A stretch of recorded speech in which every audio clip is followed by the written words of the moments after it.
Rothman from the Church of Scientology, who's going to lead us in the prayer this afternoon. Welcome.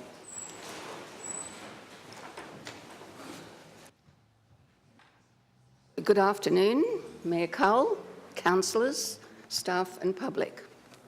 I've got two readings I'm going to give you today, and the first one is personal integrity, which I thought was very appropriate. What is true for you is what you have observed yourself. And when you lose that, you have lost everything. What is personal integrity? Personal integrity is knowing what you know. What you know is what you know, and to have the courage to know and say what you have observed. And that is integrity, and there is no other integrity. Of course, we can talk about honour, truth, nobility, all these things as esoteric terms. But I think they would all be covered very well if what we really observed was what we observed. That we took care to observe what we were observing, that we always observed to observe.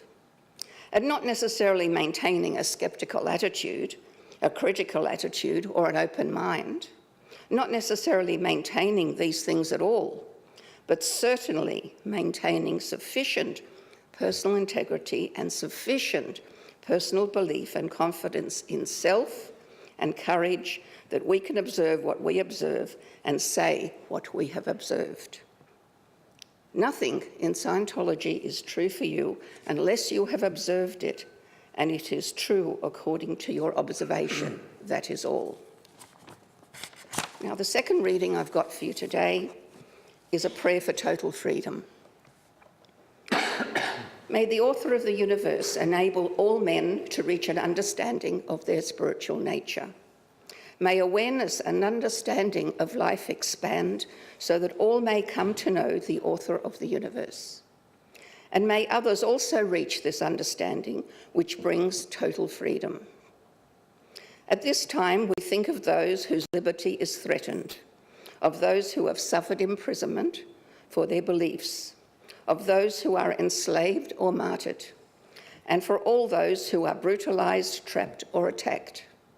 We pray that human rights will be preserved so that all men may believe and worship freely, so that freedom will once again be seen in our land.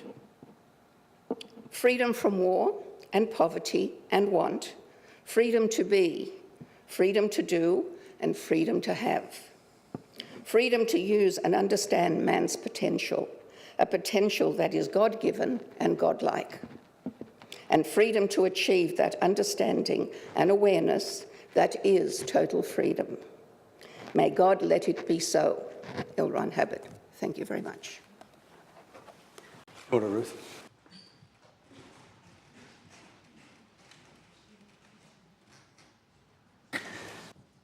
Now we'll have public forum, and our first speaker today is Eleanor Doig, who will address the Council on the South Dunedin Hub. Welcome, Eleanor.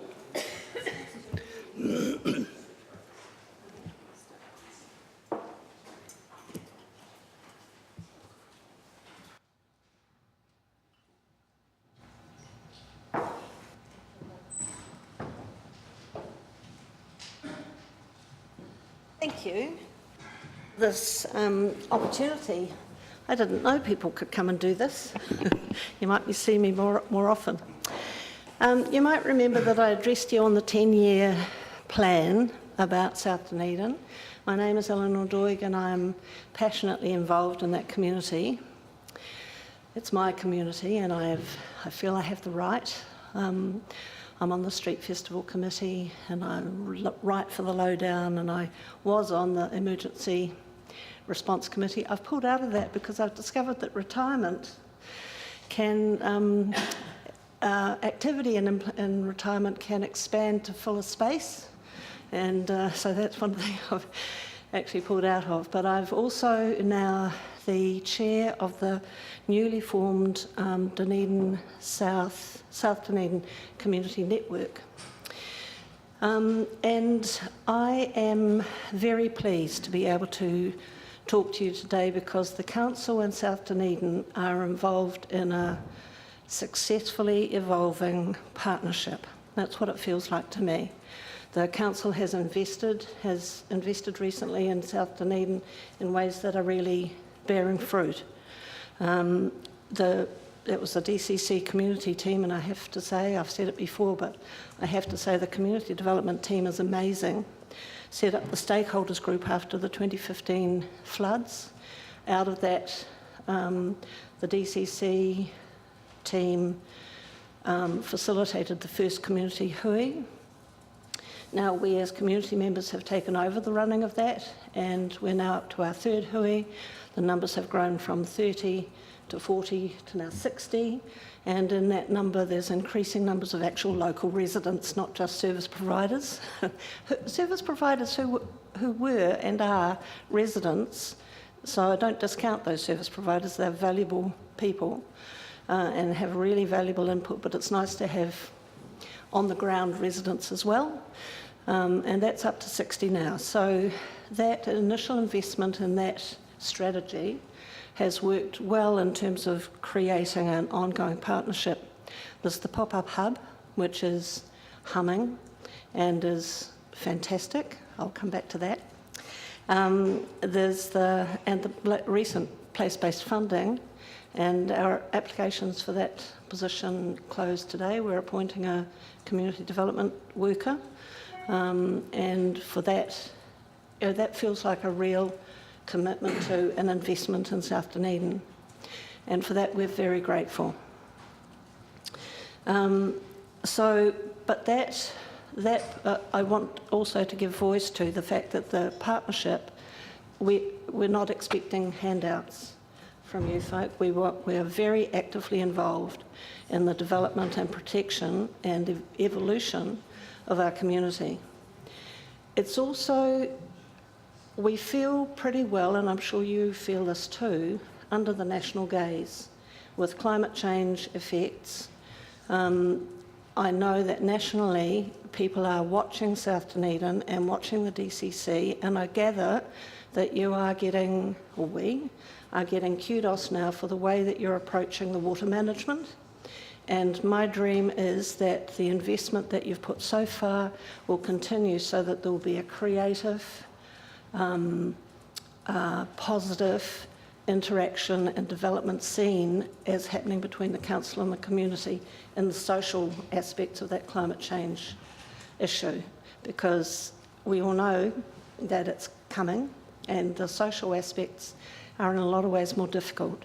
So my dream and my passion around the work in South Dunedin is to create a way in which and a place in which all the different aspects of that community, because it's quite a complex community, it's quite a big community, there's 27,000 people live in that area, and there's really well off and there's very poor, lots of people with disabilities and lots of people with different sorts of abilities, and refugees and the whole diverse range of communities. It's difficult, I think in the past it's always been difficult for people to try to approach South Dunedin because it's, where do you get at it? The hub is where we're going to get at it. Now the hui, the community huis, which are twice a year, the point of those is to provide a space where service providers and different people who are doing different things in the community can come together and hear each other and see what's going on. But you all know that geography of places where people meet is important. You will have all worked in office spaces where where the space itself facilitated discussion and togetherness, and the space didn't. We need a hub. We need something more than the little pop-up. It's great, it's being used, but we could use it so much more. We want a library.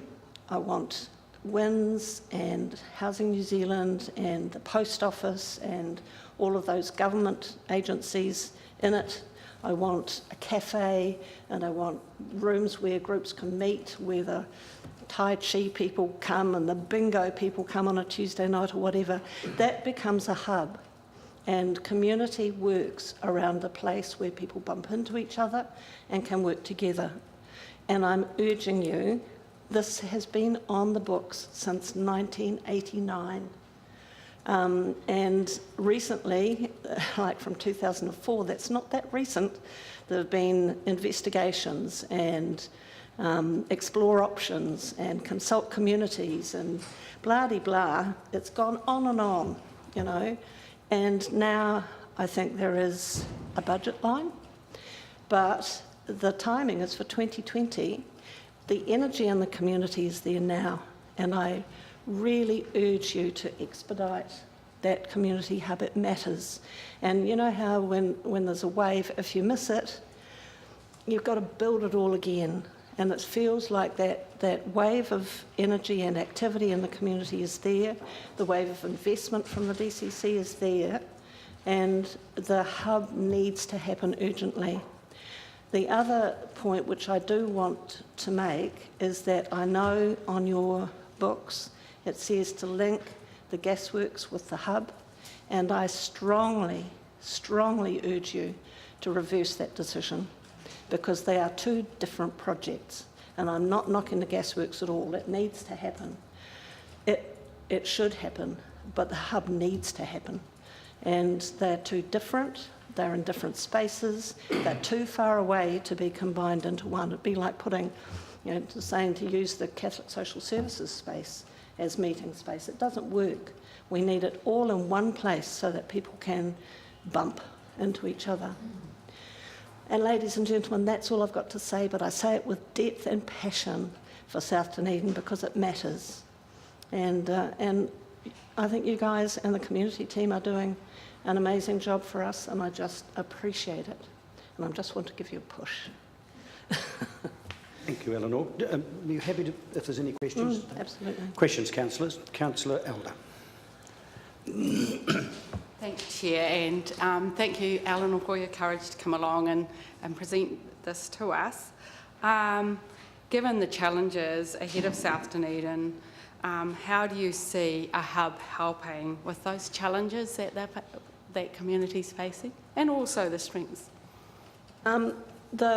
The hub, in terms of the challenges, like we're talking demographic challenges and climate challenges, nothing happens unless people can talk to each other. And I'm sure that you know, you will have been in small communities where the town hall or the community hall was where everything happened. That's what we need in South Dunedin, only we don't need a hall, we need it much nicer than that. So it's that strengthening of the community, of enabling parts of the community that haven't got a voice or have never been able to have the confidence to speak, can be heard in those sort of smaller, more intimate spaces, but also where this group can meet with that group and talk to each other. The next question is, had you thought about what the next steps are for making this to happen? What property? We need a decision to be made about that property. And it's got to be in the main street, like between Hillside Road and McAndrew Road. And I'm not making this, it's not an easy decision, obviously, but we've got very clever people around, and I'm sure that we can find a solution to that. We need a property, and we need the community to have a sense that something's actually going to happen. Because at the moment, because there's just a sense of, okay, we've heard this before, let's see something. Thank you, Eleanor. Thank you, Rachel. Thanks for coming along. Councillor O'Malley. Thanks for presenting today, Eleanor. Just a quick question. When's the next hui? In February next year. This February coming up? Yep. Great. And you're very welcome, all of you, to come along. Yeah. Excellent. Thank you. Any further questions, councillors? Eleanor, thank you not only for coming along, but for all the work you're doing in South Dunedin. Thank you. You're very welcome, and thank you for the opportunity. I appreciate it.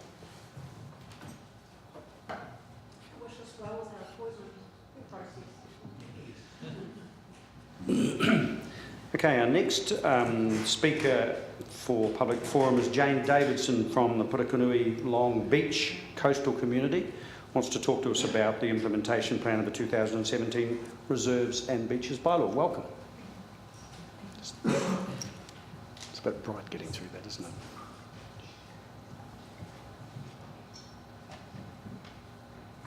Kia tatou. As a local West Harbour resident and Department of Conservation Kaitiaki volunteer, I have been involved with the submissions, hearings and update of the Dunedin City Council's Reserves and Beaches Bylaw 2017. I'm concerned about the lack of visible follow-up plan relating specifically to the issues around implementation of the Vehicles on Beaches Bylaw and how this is impacting on the coastal ecology of the Putakanui Long Beach area of the Otago coastline. As council members are most likely aware, the Reserves and Beaches Bylaw 2017 was ratified by the Governmental Minister for Conservation and came into effect on April the 30th, 2018. This local bylaw, tested with lengthy community consultation and City Council hearing processes, was debated along with various local interest bodies, and now motorised vehicles are banned from all beaches aside from boat launching for legitimate fishing or rescue purposes. Since the incumbency of the new law, there was initially a visible decrease in numbers of vehicles on our local beaches. However, vehicle transgressions are ramping up and occurring daily as the summer tourist season approaches. Our local coastal areas are currently experiencing stress as volume-driven tourism and recreational entitlement patterns are visibly impacting on the sensitive coastal environs. I have evidential images of recreational drivers, including international tourists, Dunedin City visitors and local coastal residents. A survey sample of incidents over the last few months shows a range of cars, jeeps, utes and quad bikes driving on the beach regularly, daily. Vehicle-related incidents are becoming more prevalent over the spring and summer months. Now, the DCC both promotes and protects Otago's natural beauty, but unfortunately, without a visible plan, it is left to the locals to clean up. I am now constantly having to tell all sorts of recreational drivers on the local beaches that it is now illegal to drive motorised vehicles on the beach, potentially carrying large fines since the bylaw update. Most people genuinely don't know where the bylaw stands. This is my major point here, primarily because currently there is no signage to let locals, visitors and tourists know that the law has changed or where to find easily accessible information.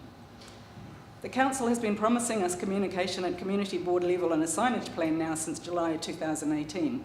At the present time, I see no evidence of information, education or strategy. Additionally, the Council is quoted as saying they will hold off on enforcement until the public has time to adapt to the new rules. How do the new rules become adapted without information or education in place? My concern here also is that the Council has broached the issue of enforcement, which should be seen as a last resort, before an education component has kicked in, and this is already initiating a reactionary stance, as evidenced by the brand new dock, gates and DCC signage being repeatedly removed within hours of their appearance, and this is happening up until today. I have further concerns regarding the Council's stance around local buy-in combined with enforcement. Having, quote, plans to inform residents of the new signage they may notice and encourage community ownership and care of their local beaches is not a comprehensive plan. And expecting the locals to enforce the bylaw is a complex issue as we live here and have to face the consequences of willfully destructive and abusive behaviour. That's also happening on a daily basis. Additionally, I would also like to bring attention to the pervasive issue of local advertising promoting vehicles on beaches. E.g., this weekend's edition of the Otago Daily Times Drive South motoring pages insert features the Southern Motor Group's half-page advertising spread presenting no less than 3 images of SUVs on beaches. During this week also, from the 19th to the 22nd of November, the Andersons Bay Road Overbridge digital billboard has featured a larger-than-life VW ad picturing a family beach picnic with their brand new SUV parked on the beach right beside them. TV advertising also currently promotes Jeeps on beaches. It is no coincidence that SUVs are dominating beach incidents in our West Harbour coastal areas. The international car corporations and the Southern Motor Group by proxy are actively promoting coastal recreational driving. They are also depicting a driving practice in breach of the local bylaws.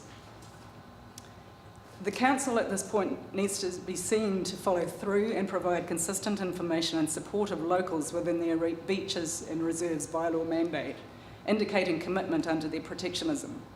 We need the DCC to implement an advertising awareness and enforcement plan if necessary.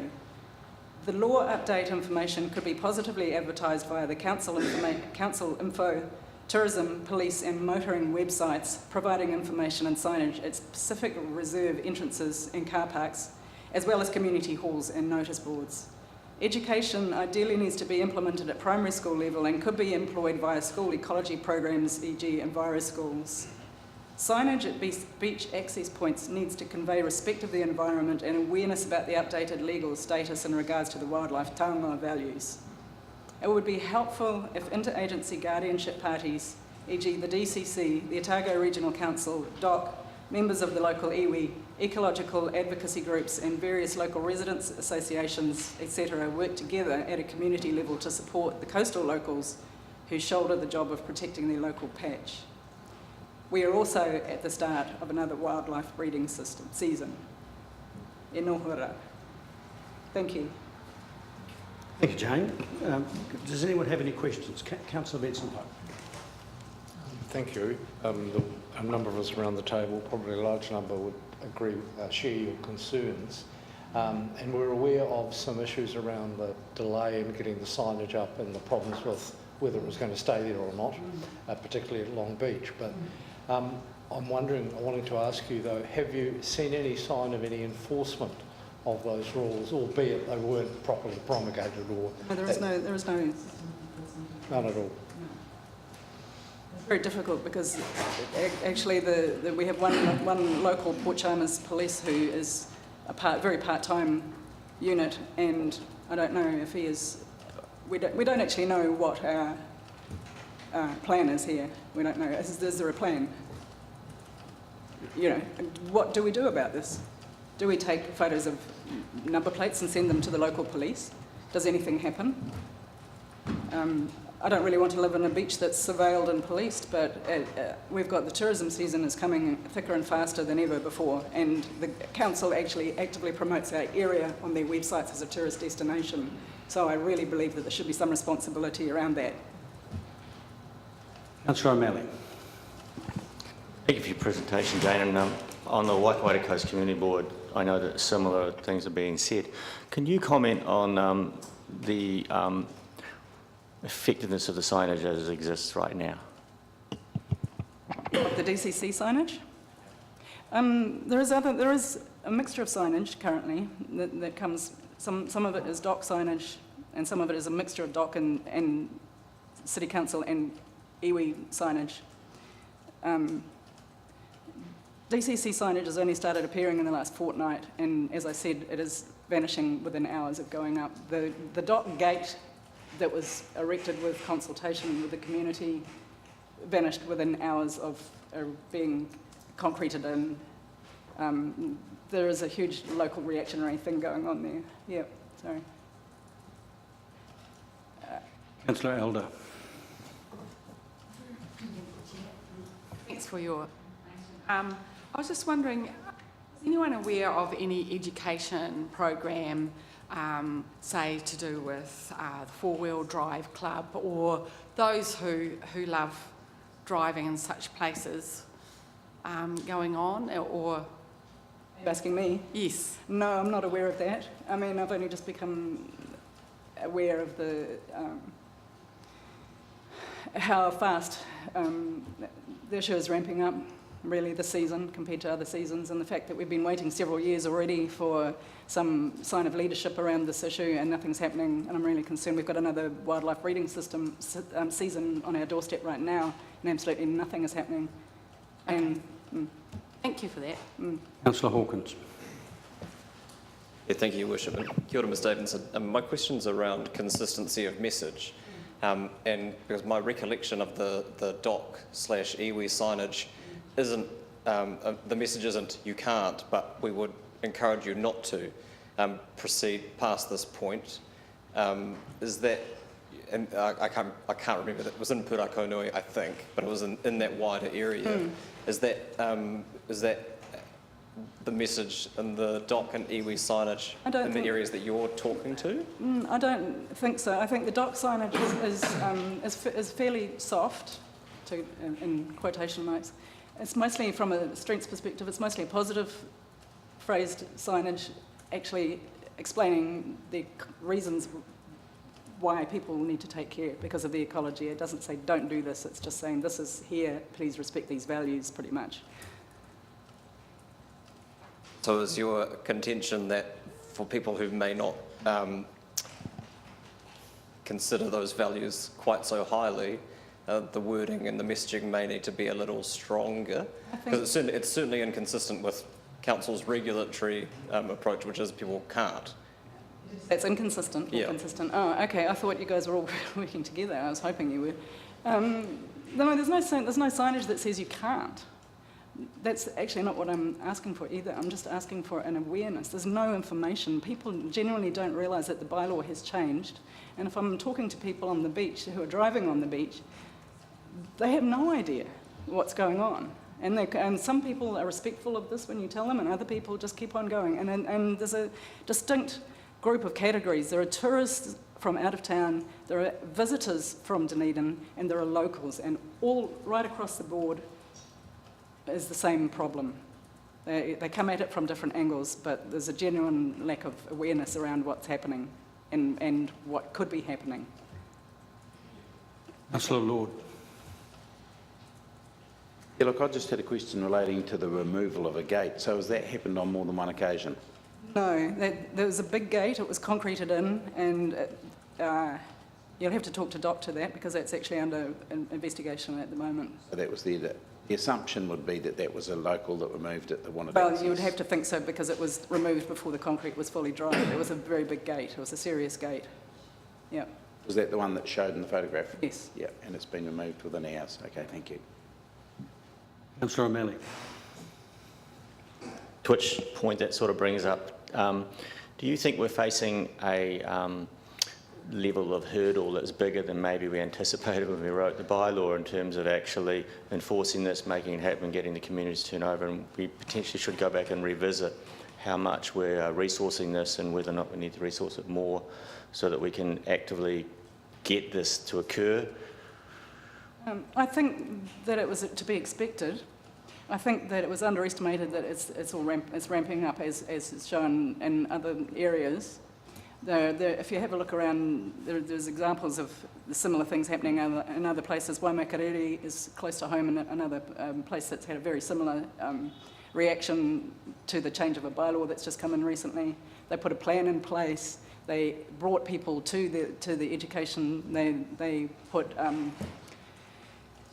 user-friendly information signage up. They are involving the groups. They also are having to get to the point of patrolling their beaches on weekends with armour guard and police. I don't really want to get to that stage. I think, yes, there needs to be some resources. I don't know. I think information and education is probably the first place I would start. And I think that goes right back to the beginning of the locals, as well as the tourist websites, for example. Yeah, sorry. You have two beaches which are easily accessed by road in the West Harbour area. They can always get on the beach even if no one else can get on the beach. And there's a few on the Waikouaiti coast like that, and I'm sure there's on the south coast the same issue. So we're facing do you agree that we're facing a large geographical area to enforce this, and maybe we need to come back and reconsider how we're going to do it? Yes, but I mean, this has been talked about for several years now, so I'm not quite sure why it's... Well, the difference is now the bylaw's in place, so now maybe we have to actually figure out how to enact it. Okay, but I've been emailing people, and there's been talk about signage and education and community consultation for over 6 months now, and this still has not happened. Councillor Wilson. Yeah. Thank you, and you've in part answered the question in that there's 3 different groups. Can I just understand and tease out, what percentage of locals actually approve of the bylaw as opposed to want to be able to have the right to drive? I haven't actually... No, not a survey, but your gut feeling, sorry, I mean... Okay, sorry, I would approve of the bylaw? Yeah. I think the majority of people are pretty conservation-minded. We live in the area because of its natural conservation values. There is also hardcore of people, definitely of local entitlement, and people who are teaching their children and taking their babies down there on quad bikes and things. So I see that as a long-term issue. Yeah. Can I just have an idea of proportion? Sorry. So the people who are driving on there, is that sort of the 10% of the locals Of the that locals. do it? Yeah.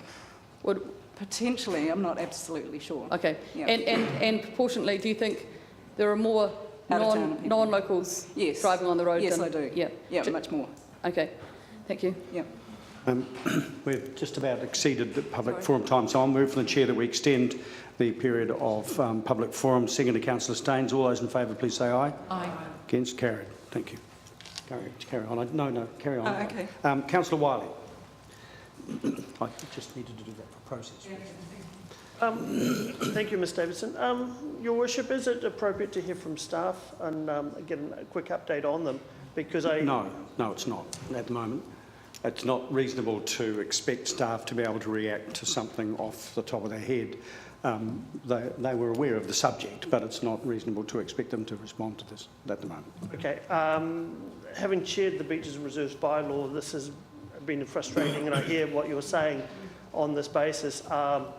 And I guess then, Your Worship or the CEO, is there going to be any follow-up media reporting about this issue? Because obviously it's going to hit the ODT and... Follow-up media reporting? Is I mean, it we'll come back staff to you, but I'm sure the present? media will do whatever the media do. I understand. Mr Morris is smiling, so I think you can take that as a yes. I cannot see him, so that is good to hear. But Ms Davidson, I can tell you we have the same frustrations on the Peninsula Community Board and at Tomahawk Beach. No more questions? Thank you. Ms Davidson, thank you very much for your submission, and I'm sure there will be ongoing conversations about this. Thank you very much, everybody.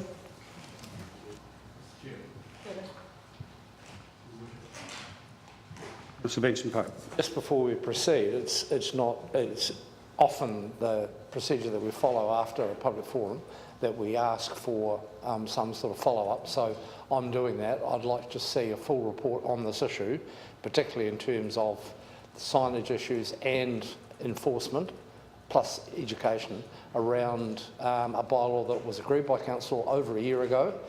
This problem was not unanticipated, but I don't believe enough has happened, and that can come back as part of the next committee round or as a special report to Council that will give staff the opportunity to explain what has happened and what is planned for the future. Yes, well, I think we can leave it to the Chief Executive to come back to us with what she feels is an appropriate way of reporting back to us.